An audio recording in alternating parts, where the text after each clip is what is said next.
Okay, ladies and gentlemen, I have a guy here, very talented individual. As I said before, we're doing this soccer history here in Toronto based on not just the football/soccer, or we have a part with the entertainment. And this guy is in terms of the entertainment, he's deep into that part of the industry. So without further ado, I would like him to introduce himself and tell us where he's from and how he came to Toronto here. Greetings, folks. My name is Ian Wiltshire, originally from Trinidad, Port of Spain, Untitled Street to be exact. I migrated with my family to Toronto on the 14th of June, 1974. Within the first week of arriving in Toronto, I got a job at Simpson's on Yonge Street in their display department, because that was my profession in Trinidad on leaving Woodbrook Secondary School. I worked with Kerpalani's first doing show windows. Then I moved to Habib's. I think those two jobs were only for probably about less than a year between the two of them. And then I branched off on my own and started doing freelancing as a display artist, doing different show windows in Trinidad for like Habib's menswear and stuff. So when I came to Toronto, that was my experience. So I didn't have a problem getting a job very early in coming up. Once I got that job, I stayed there for probably about 6 months. And then I did the same thing like in Trinidad. I went out on my own, like going up and down Yonge Street, getting jobs with different stores doing their show windows. And one of those stores was Lou Myles menswear. And I had the contract doing his show windows.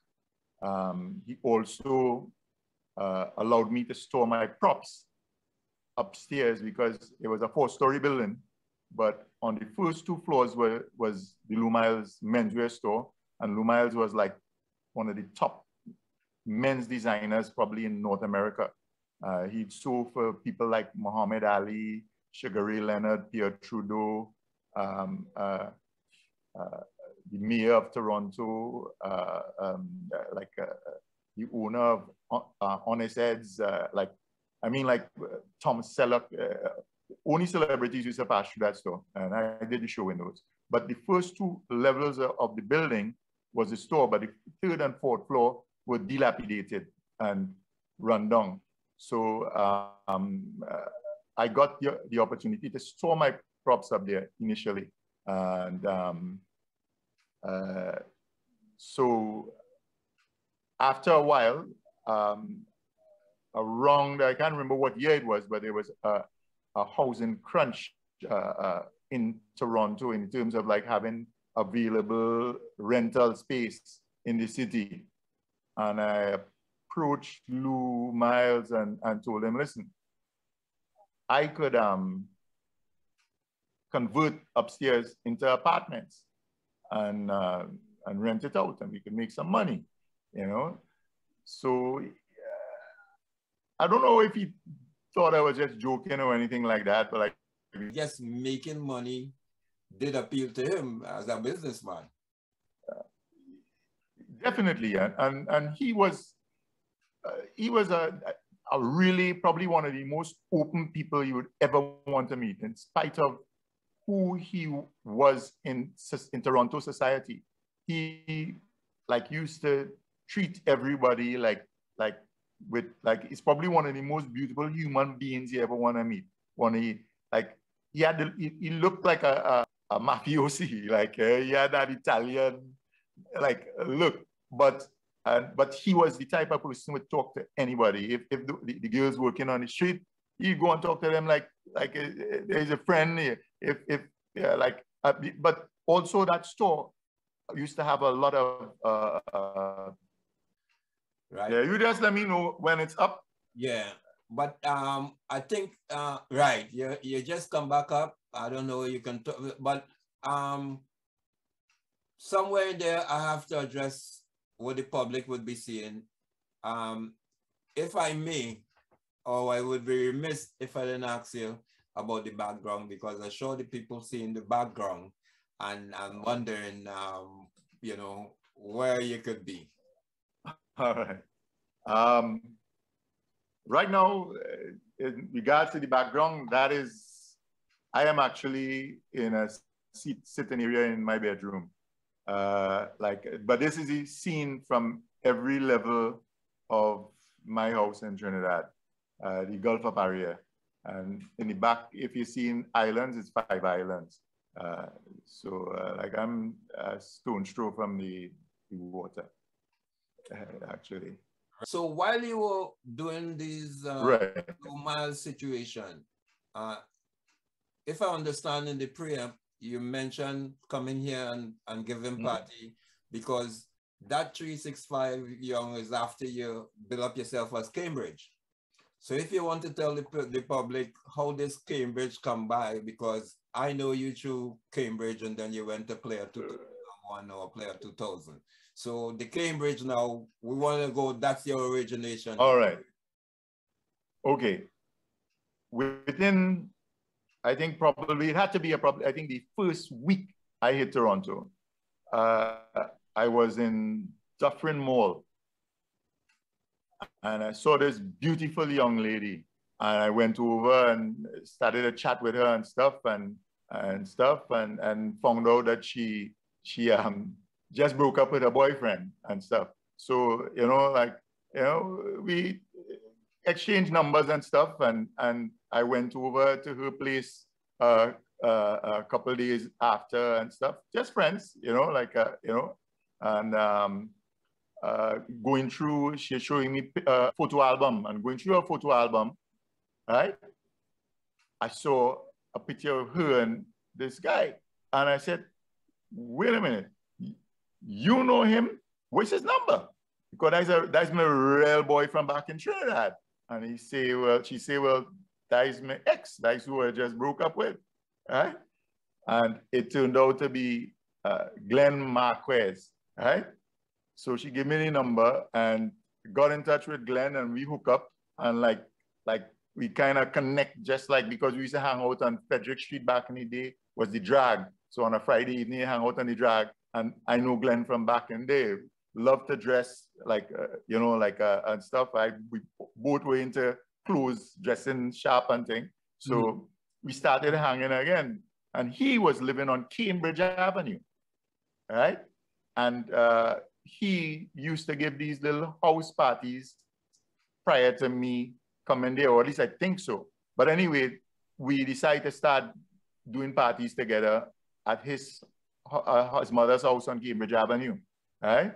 We used to have these house parties, and he would really play the music and stuff. And I was also into music because in Trinidad, I used to sell tapes to taxi drivers. Like I was always into music from very, very young. Like I would make these tapes, and I would do the tapes different from everybody else. The back days was 8-track tapes. So I would, whereas most people would just put the tapes together with the bass, with all the hits.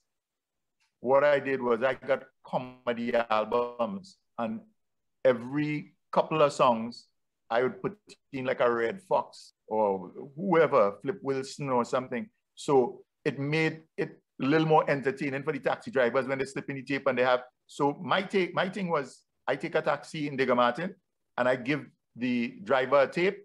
And by the time we reach in Port of Spain, he was paying me instead of I paying him. So I would be making money off of these tapes. So I was into music. So by the time I get back to Toronto, get into Toronto now, and Glenn is we're having these parties, we playing music, and we decided to give ourselves a name as the DJ for our own parties. And the name we come up with, because it was Cambridge Avenue, was Cambridge players. And that is how the name come about. And to this day, there are a lot of people they think my name is Cambridge. They think my last name, they call me Ian Cambridge, because they assume that Cambridge players came from my name, but it was really from Cambridge Avenue. Add me to that list. Add me to that list. I only got a little reprieve on that based on knowing Carol, your sister. Yeah. That's how I know the Wiltshire came in, right? Yeah. So luckily for me, now that music you expanded, and listening to what you say you were doing in Trinidad and Tobago in terms of putting Red Fox and splicing in, that type of creativity, I want to ask you, you just wanted to do something different to the norm, or did you realize that was going to be a marketable item? Because it's a comfort zone, yes, but you know, you could be doing that just like a DJ for yourself. Or did you do that knowing that it would be appealing and it would attract clientele? I was an entrepreneur from very early. In school was more like a market for me, like a place to market my products. When I was going to Woodbrook Secondary, I would make handbags, leather sandals. Back then, they used to wear Clarks and they used to resole it with car tires.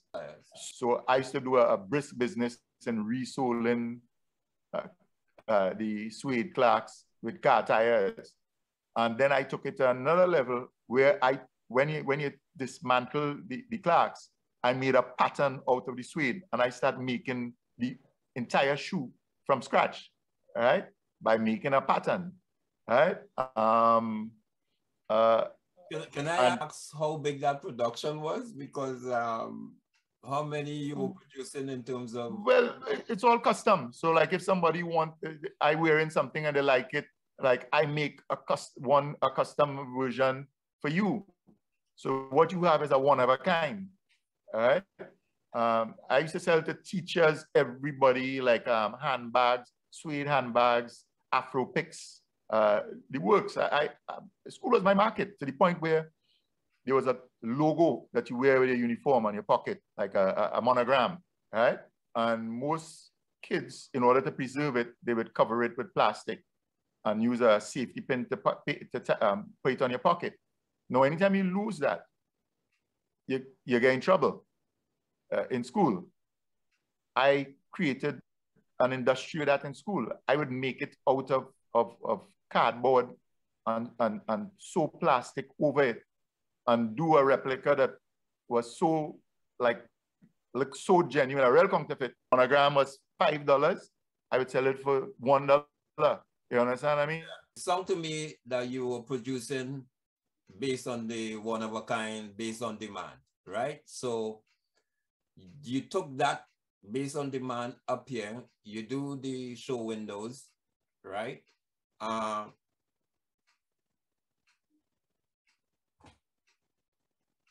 Connection was unstable, like right, you're now coming back. All right, okay. So I'm saying now, it seemed to me in listening to you, you were doing based on demand, supply and demand, right? Yeah. It's unique, one of a kind. Yeah. You know, so you weren't mass producing, so it means you didn't have no inventory or whatever. I remember the Clarks and the car tire. I had those. Yeah. Those things. I think some of those evolved into sandals and all these things. But let me yeah. So when you came here, you're in a bigger country, from a supply and demand, you do Lou Myles and everything else. How you start, Cambridge is home res, right? How, when I saw you, you branch off into playing on the road. So what make you go on the road from Cambridge Avenue or Cambridge, the residence? What expect you ready? Well, what happened is, whenever we had a party, we had to rent speakers because the little house speakers wasn't cutting it. So we go along on McQuaid and we'd rent. And then I realized, well, that ain't making sense because the money you're making going back in rental. So I decided to buy a little system. And once you buy the system, you have to you have more overhead for a shorter period of time, but temporarily you have overhead. So I had to find means of paying for those that overhead. Hence, start taking jobs, right? As Cambridge players, take it to a different level. Then once I start if I may know that you reached on the road now, this is where I zoom in on you now. You had blinking lights with your speaker, which was starting to be something new, and you were doing the mic system. So what got into you to, I know in Trinidad you were splicing in Red Fox and them. What got into you again? Is that based on the competition? What was the competition around, the DJs around, and what made you want to be so unique? Well, once I start getting employed to play in events, actually one of the main people main promoters at the time in our circles was Stanley, right? And it have ghetto soul and starting to get employed to play in the major like diaspora, Trini diaspora events, right? You want to stand out from the competition. You want to make sure that you distinct. So I borrow from my artistic portfolio from doing show windows, and around that time was the birth of the disco era, right? So what I did was I married my song system with a disco. So I had some Altec Lansings and some JBL scoops. And what I did is I put glass tiles, like mirror tiles, on the curves and in the scoops, and then put lighting to reflect off of the glass tiles. And I started to evolve the name also. So I took away the Cambridge off of the name because we're no longer doing events on Cambridge, we're outside. And I inserted Clair. So it was Clair 2001, borrowing a bit from Odyssey 2001, a movie that was around that time. So I evolved the name and Clair playing music. So it's Clair 2001, but that also tied in with the look I was presenting. So it was a whole marketing thing, so that because the speakers now used to look like robots, like and they would light up as dark, but they're white. They were white speakers. They were white speakers with mirrors on them and lighting and look like robots. And they're quiet, they're not lighting up. And from the time I start to play, lights on, it's a show. You understand what I mean? So, so again, I stand out from the because that was the time we were playing at the Powercats or PC convention, and yeah, you were definitely hitting it different. You were definitely, I mean, and then something, you know, it was very. They want to stand out from the bunch, so like that was always the idea. Right? No, the mic. No, besides going with this robotic look, you know, you're on the mic now. So what's that? You're very in the competition now. In Trinidad, in school, in Woodbrook Secondary, the teachers, one particular teacher in particular who used to like be in charge of the extracurricular activities for the kids, like especially arts festival in Trinidad. She would like try to source students who she think fit certain profiles. So I had a kind of a deep voice to represent Woodbrook Secondary in drama. And I also used to, as a pastime, write a lot of little poetry and stuff too. So I was also involved in art in general, like whether it's painting or so I was always more on the creative level. But anyways, how that transpired is one was setting up early for an event at 1348 St. Clair one day. Set up my speakers, right? And I just get a new microphone. And even though I used to play the music in the early, I never used to be on the, I used to play music sometime. Glenn used to play most of the music, all right?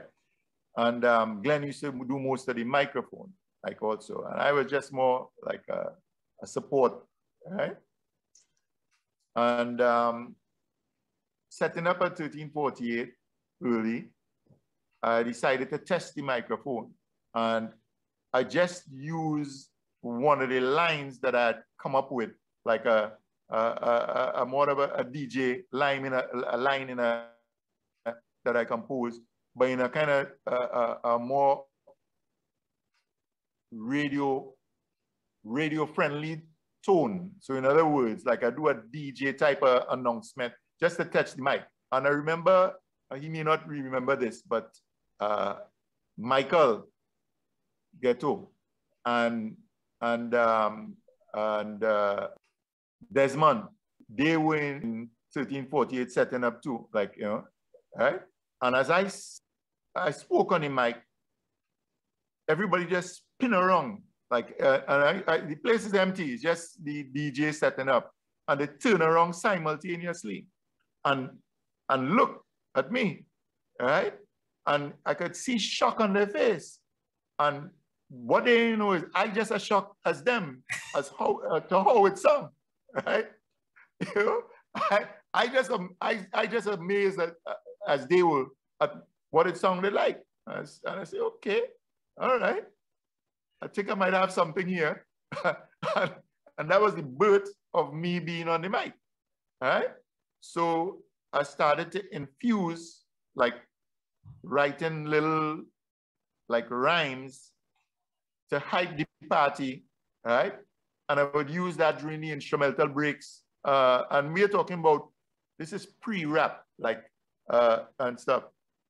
And I remember years after, I was playing as a DJ because things evolved, and I ended up starting to work for a DJ agency, and they'd find me jobs. I work in strip clubs as a DJ. They'd find me jobs and send you all over the place. And I eventually actually was working at a club owned by a Jamaican, Spencer's Retreat, right?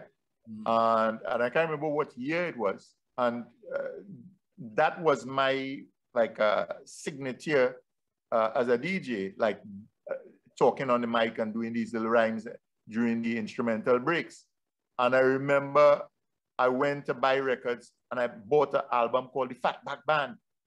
And there was this track with King Tim III doing this thing. And I said, wait a minute, this fella doing the same thing I do, right? And that was the first time I was exposed to rap.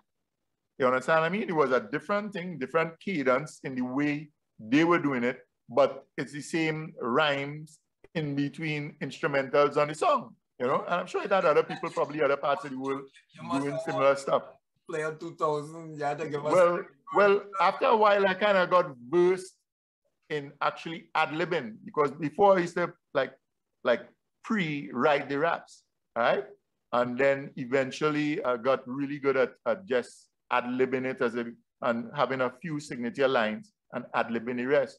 And I remember, I think it was probably around 1977, I came down to Trinidad and I designed a disco for Jamal on Abercrombie Street called Rolls Royce. And I actually built some Rolls Royce, like some three-dimensional Rolls Royce out of styrofoam and put in real headlights and stuff.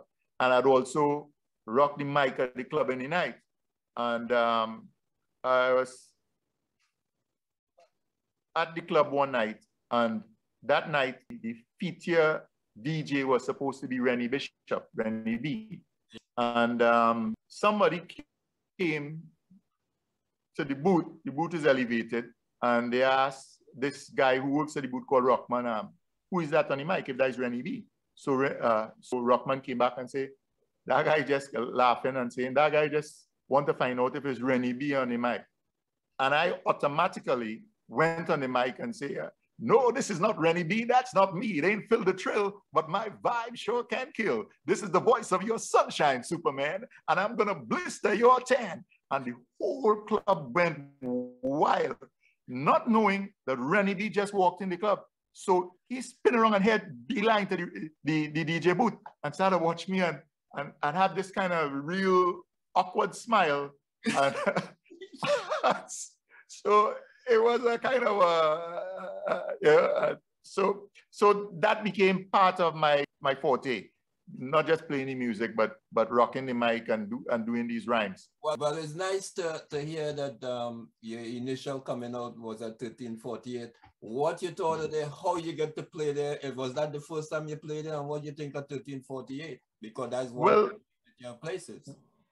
The person who really gave me my first set of work in the Trini diaspora parties after Cambridge Avenue was Stanley. This promoter named Stanley. Trying to remember Stanley's last name. He had Chocolate City. I think I have it in one of the other interviews. Chocolate City or Chocolate Affair, because I had I opened a club called Chocolate Affair after 1348 closed down. A little while after. Actually, today I found one of the flyers from 1296B Sinclair West, the Chocolate Affair disco.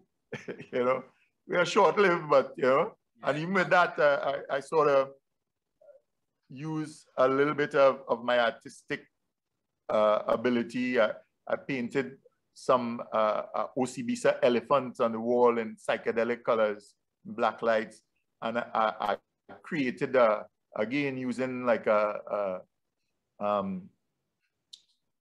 mirror tiles and putting it on a cylinder and hanging it, and then flipping the script from a regular projector. What I got was a slide projector that I bought off one of the pawn shops on Church Street.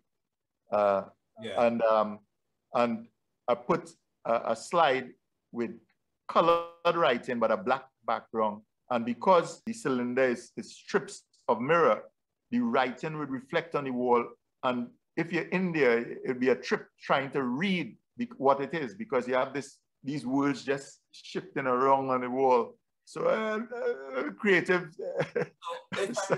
If I'm not mistaken, I think you mentioned that this other club was after 1348 was defunct. Yeah. So again, is you think it was necessary to hold that fort to fill that void at 1348, because a lot of people met a lot of people in 1348. So there was a huge void left after 1348 closed down. The other place that I used to play a lot to is Hagerman Hall.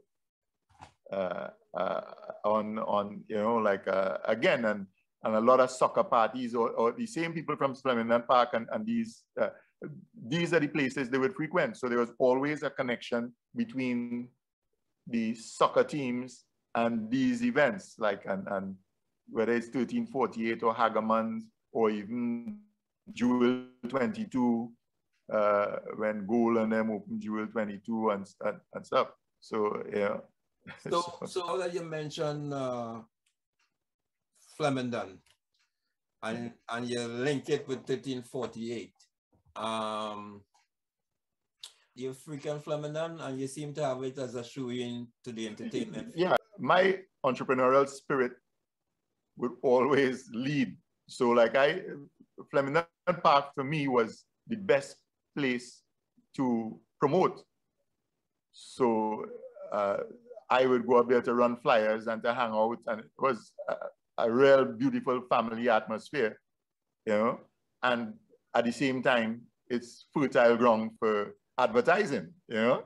So yeah, I used to be a Flemingdon right too. Yeah. favorite team? Were you supporting any team in particular besides running your flyers? Not really. Like it was the place to go up and hang out and like I'm no big drinker or was never, you know, but socialize, you know, like, you know, but primarily a place to promote whatever upcoming events I had, you know.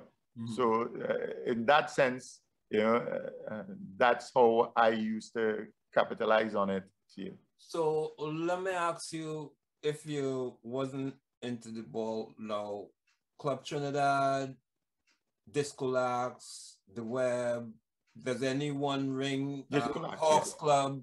Did you have any association? You know, Ivory, we had Candlelight. So how did you maneuver around these other places? Well, of it was one of the venues I used. This Club Trinidad is another venue I used. I eventually actually opened another place on King Street called Flix, another after-hours club later on. Again, somebody mentioned last, you had another place, yeah, is Flix? Flix. The concept behind it was the decor was a lot of film strips. So it's like it's like a flick, but I spelled it Flix, and the logo actually had that too in it. And again, I kind of use the decor side of me and kind of vibes it up. The decors, you know, like some nice Tiffany stained glass lamps and antiques and stuff, because I use some of the stuff from my display from the show windows. I use that to do the decor of the club. So it had a nice little vibe. So does that mean you had two places, three actually? Yonge, Flix, and yeah, Chocolate Affair Disco, Chocolate Affair. It was Chocolate Affair, Flix. They were actually clubs, right? After hours clubs, but clubs, right? But Yonge Street was a whole different ball game. That was that was a whole completely different ball game, because the transition from that is the area that I used to store my props. I convinced Lou Myles to go into business with him, and I converted it into apartments. And now what I did was I built the apartment myself. When I say built it myself, physically built it myself, and I hired people from Flemingdon Park. I hired like Junior, right? Is that Laurie? Or? Laurie, yeah, Junior Laurie. Around that time, Richard Costello was up there. Richie used to work with me. Nico used to work with me too, right? So all the guys, a lot of them guys were from Flemingdon Park, and I teach them skills, like because I could do a little bit of everything. So I teach them how to pop drywall and how to do tiles and put the place together myself, right? And then rented out the apartments to Ryerson students. And the reason why I rented it out to Ryerson students is because I would vet the tenants carefully, because they had to be into partying. Because on the weekends, the apartment building was basically a club, a patio club. During the winter indoors, and during the summer, I built a patio outside and did that. Actually, it got to the point where on Caravana weekend, I didn't have to print any flyers. All I do is set up my sound system, and by about between 2-3 o'clock in the morning, like when all the other big parties close down, everybody come in 365. That is the original breakfast party. You know, like, yeah. It would be two things. The Nico mentioned, God rest his soul. Was that skill, was that before he started doing the houses? Because you know he went out and started doing houses and stuff, painting, getting contracts, subcontracts. Well, Nico worked for me, yeah, prior to that. Like that was before. Right. Right. Not only that, I got some little contracts doing putting these Clair tarpaulins on scaffolding when in new construction sites. And I again pulling Nico and a whole bunch of Flemingdon Park guys to work with me doing that. So those like the time when Nico worked with me is long before he started doing that. That came after. And, and the next question is, how did you manage to move from the internal Yonge Street 365 to the rooftop? What was that thinking? Because I don't think the rooftop was the latter cell. I think the internal was first and the rooftop, because I did the rooftop, which was out on the little metal thing, right? Yeah. Right. Yeah. What was that thinking? Well, like summer, nobody want to be inside. And also what I would do is like, as money coming from the winter, I just created an outdoor section. Also, initially, all right, I would have to like clear out my unit and whoever unit that I could work with, you know, and give them a little something for somebody who are renting to, a tenant, and do the events inside. Then once I do the patio, then people could stay in their apartment, and it will have to interrupt anybody, and you'd have the events outside on the patio. You know? So what the turnover, like if you're dealing with students from Ryerson, you must have a turnover system because they don't stay in school all the time, or they might just take special courses and stuff. The good thing about that is that I would say 90% of the kids who rented those apartments from Ryerson were foreign students, like most of them from the Caribbean diaspora. And the parents, a lot of them, the parents would be paying for the apartment. So rent was kind of almost guaranteed, like, you know. So again, the vetting of the tenants was very important to like how I could operate the whole system. All right. So in coming to this part now, I want to ask how you look at, because you're in Trinidad and Tobago now, as you said from your background, how you look at this whole Toronto experience for you in your development as an entrepreneur, as somebody who set the trend, and maybe it's up to you if you want to let us know how this whole glow and everything come to thing, because we want to take some credit up here, right? Toronto have to take a lot of credit because like Toronto allowed me to spread my wings and also to think outside the box, because it have a different set of obstacles to deal with in Toronto. If you can't think outside the box, it would stunt your growth. You understand what I mean? So you have to really dig deep, and whether it's the weather or the restrictions, you know, it have a lot of areas that, you know, it was very, very instrumental in my development as an entrepreneur and stuff. So did you do any, I know Kalian, Charlie's Roots, you know, I remember when they're coming up for Caravana, did you do any Caravana thing, and was that a springboard for when you go home? Because again, ladies and gentlemen, this is a guy with glow, this is a guy with insomnia. I remember when he put certain traditional parties to rest, you know. A lot of things evolved from not burning bridges, and I'll explain why. Before I came to Toronto, I did 1 or 2 parties in Trinidad, little house parties with another buddy of mine called Hendrick Johnson. We used to call him Kendrick, but his real name was Hendrick Johnson.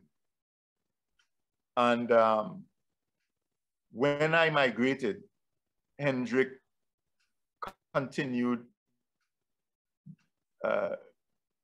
promotions in Trinidad, and actually he grew simultaneously.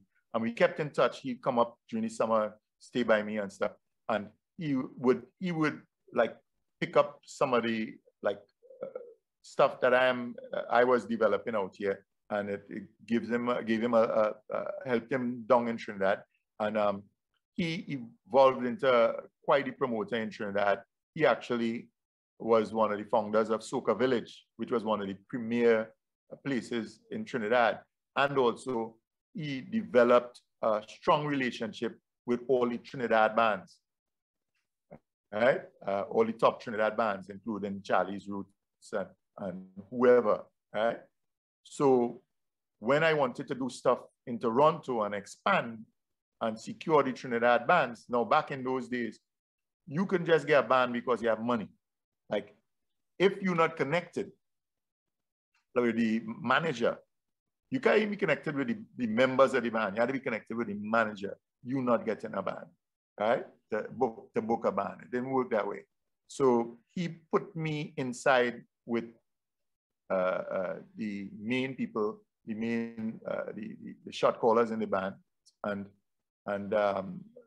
hence I got to like secure the services of the top bands in Trinidad for my events in Toronto, you know, and then around that same time simultaneously, I started converting.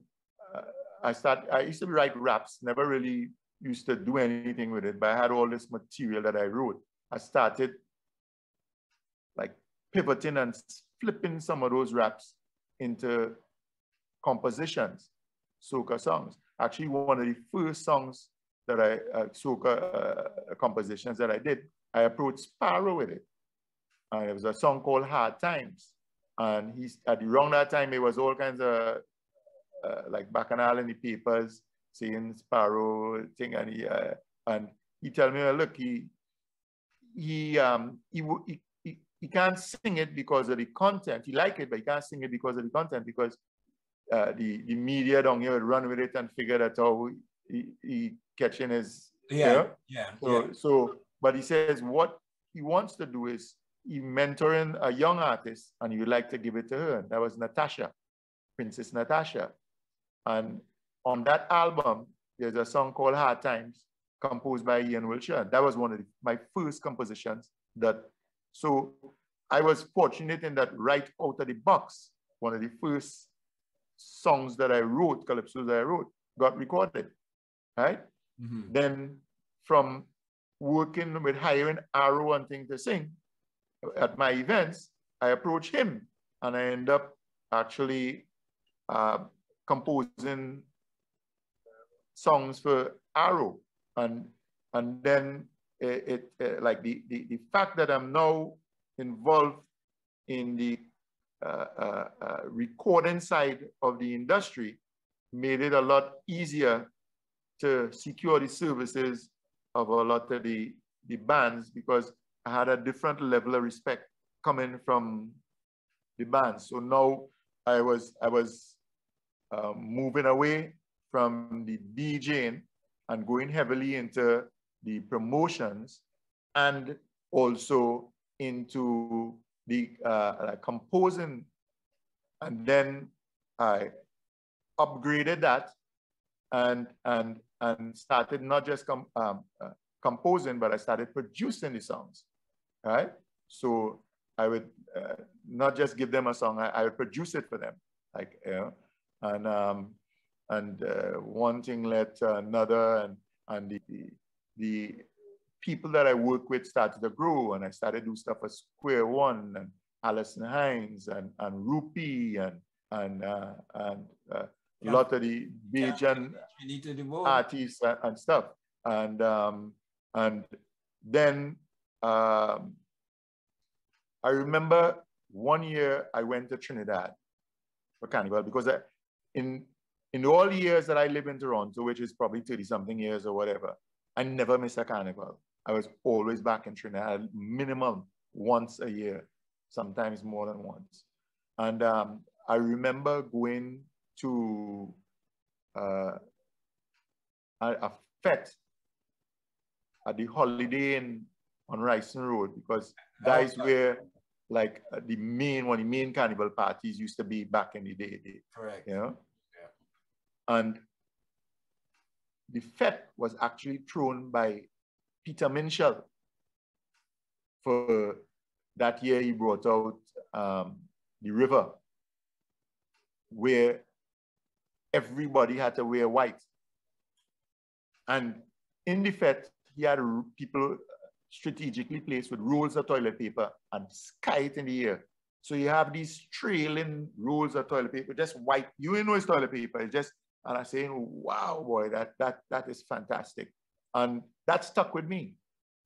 And eventually, I, again, took a piece of that and created Glow. You must wear white. And what I did with Glow again was I decided to do something a little revolutionary. And I marketed it like a movie. So in other words, I decided to compose a song track. So I actually had an entire album called Glow to go with the event, right? With all the songs composed by me, right? And most of them produced by me, and put out an album to launch the event.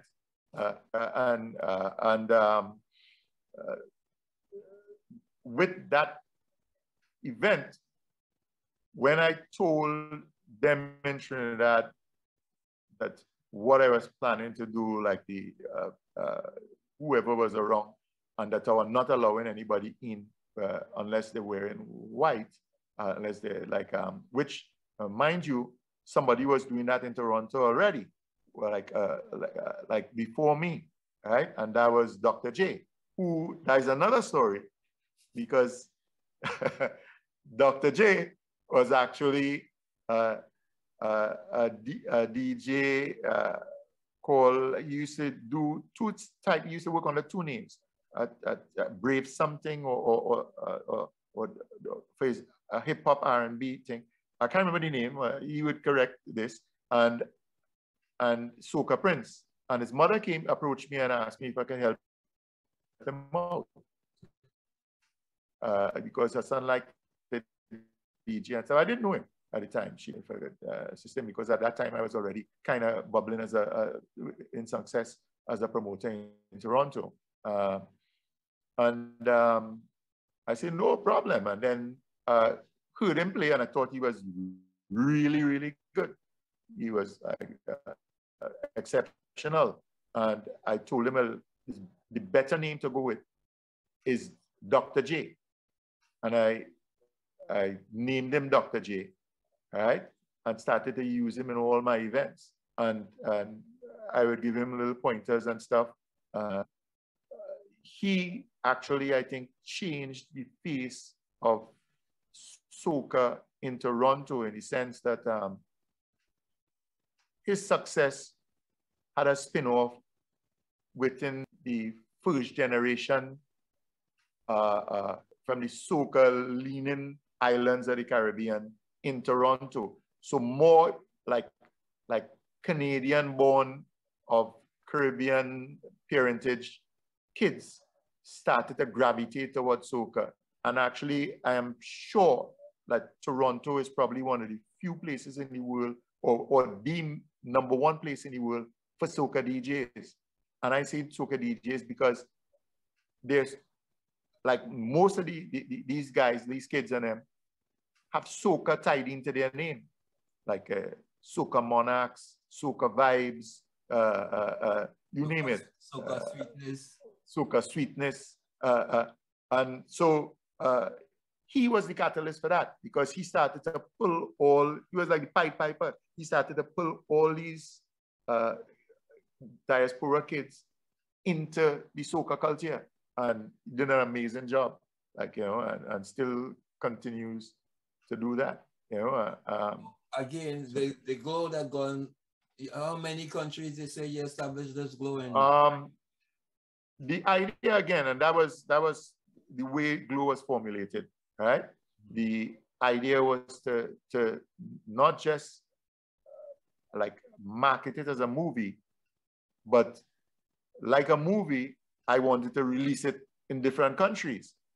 So I took Glow eventually during the run. I was doing it in 12 cities in 8 countries around the world. I did Glow in a few islands in the Caribbean, Trinidad, Grenada, Barbados, St. Vincent, Jamaica, then in North America, Miami, New York, Washington, D.C., and then London, England, Frankfurt, Germany during the World Cup. And there were also it created a spin-off because of its success. There were fake Glows all over. It became just another, a generic name for a white soca party. So people started, at first I tried to fight it down because I had licensed the name and stuff. And also the other thing is I had a lot of fight down wherever I went, because here I am, how dare this foreigner coming into our country to promote an event, you know? So I used to get that in plenty countries. A promoter in Jamaica come up to me in Glow, Jamaica, and basically try to threaten me, right? Mm-hmm. But one of the things that I did in most of the places that I did events is I partnered with a strong local promoter. So like, so I didn't have to do anything. My defense was built in, you know. The other thing that I got is doubters, like Barbados. One person in Barbados told me, Bajan people different. You know, you can't tell Bajan people what to wear, you know. And I got that in a few countries well, but I prove everybody wrong. One of the biggest Glows actually was in Grenada. Grenada at quarantine point was a massive Glow, you know. So Glow again was a major success, and then I followed it up with Mad Hatter's Ball. But the Insomnia, and Insomnia too, right? Mad Hatter's Ball, Insomnia, Flashlight of the Night, all concept events. Actually, when I first started doing events in Trinidad, most of the stages, like where the band's performing, was basically a stage with a tent on it, or they joined 2 tents together and some park hands. And I introduced, again, because of my background in decor, I introduced like a lot of like aesthetics, like props and stuff. With Mad Hatter's Ball, I built a head of a Mad Hatter with smoking a cigar, with smoke coming out of his mouth, and the eyes lighting up on a TV screen in his hat. And that was like that stood over the stage, and that was like about, I think if I remember correctly, about 18 feet high in height. And actually, Mad Hatter's Ball was taped by Wild on E, international program and shown around the world. Like actually, if you Google it on YouTube, you probably would still come up where they covered Mad Hatter's Ball. They were covering the whole of Trinidad Carnival, and that was one of the events they covered. Yeah. But one of the first things that came to you is it with Anton and them cousins? Is Belvedere? Which one was that? The one up in St. Anne's. Oh, that was a Carnival Friday night at Ambassador Hotel. Ambassador Hotel. Yeah, with Alison Hines and Clair one. That was early. Huh? That was early. Yeah, that was early. That would have been very, very early in the game. That would probably be about early in the game in terms of me starting to take my events back to Trinidad. That would probably be around 98 or 97, 98. Yeah. I have seen that we're on the ball and this is ball oriented. How did you get that Frankfurt, Germany? That was with the Soca Warriors in Germany. How did that come off and what was the type of success you had, or was that just getting your foot wet? I basically orchestrated that myself based on the template that I was using to take the Glow to the other countries. I found somebody who sourced, not a promoter, but a capable individual in Germany who could assist me in setting up everything. And I liaised with him. And I also partnered with a gentleman who was part of a group that I did Glow in Washington, D.C. with.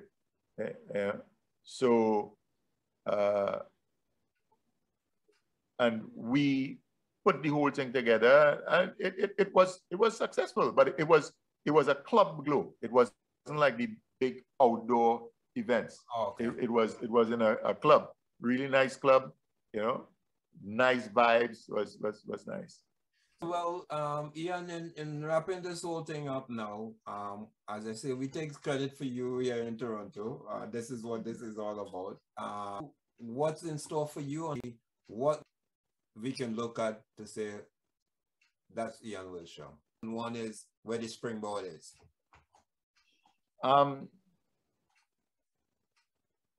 That's a difficult one because they're like there's so many twists and turns in my journey and where it's taken me and where it's still going.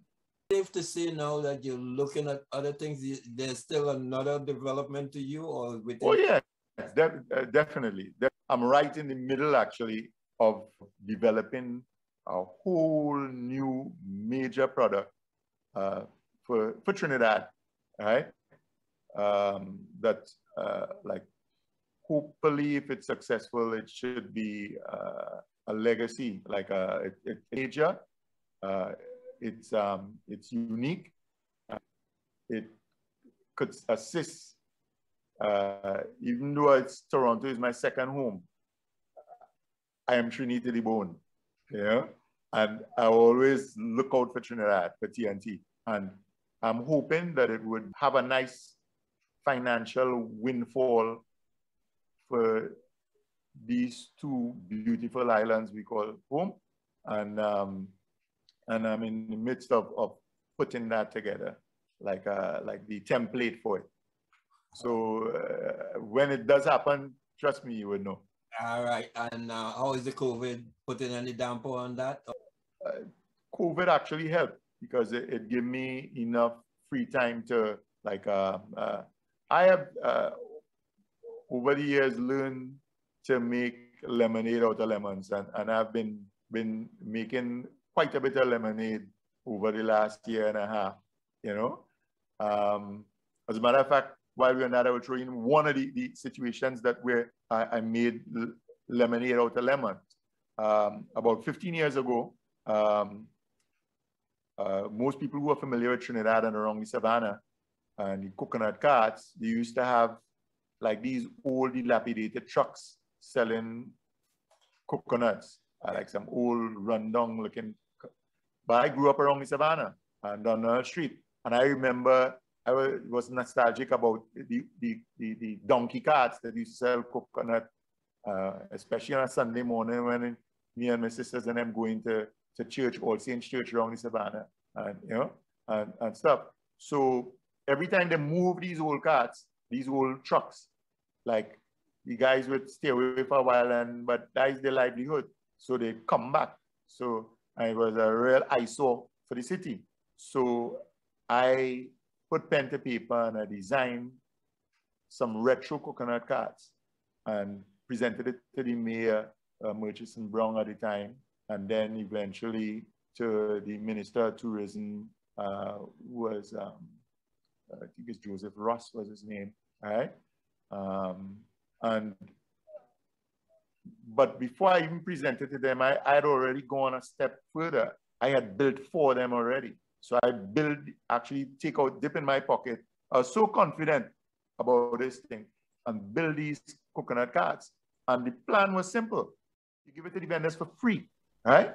But I built backlit advertising in it.